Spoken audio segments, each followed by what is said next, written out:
সুপ্রিয় দর্শক মন্ডলী, আজ 12 জুলাই 2025 শনিবার 28 আষাঢ়। জানাচ্ছি পত্রিকাগুলোর প্রধান প্রধান শিরোনাম।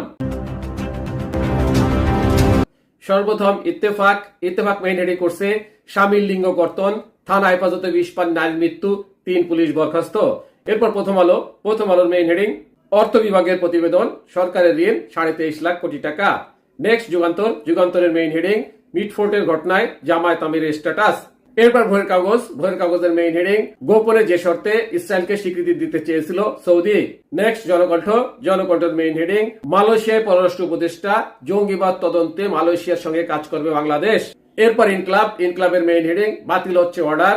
নেক্সট আমাদের সময় মেইন হেডিং বিএনপিতে শৃঙ্খলা ভঙ্গকারীদের বিরুদ্ধে কঠোর পদক্ষেপ, সারা দেশে 4000-এরও বেশি নেতাকর্মীর বিরুদ্ধে ব্যবস্থা। এরপর সমকালের মেইন হেডিং জ্বালানি সুইচ বন্ধ হওয়ায় আহমেদাবাদে বিধ্বস্ত হয় বোয়িং ড্রিম লাইনারের ইঞ্জিন। নেক্সট জায়জাইদিনের মেইন হেডিং সীমান্তে বিএসএফ এর গুলিতে নিহত বাংলাদেশি যুবক। এরপর কালেকণ্ঠের মেইন হেডিং পুতুলকে অনির্দিষ্টকালে ছুটিতে পাঠালো বিশ্ব স্বাস্থ্য সংস্থা। নেক্সট বিবিসি নিউজের মেইন হেডিং এয়ার ইন্ডিয়া বিমান বিধ্বস্ত হওয়ার আগে জ্বালানি সুইচ বন্ধ হয়ে গিয়েছিল।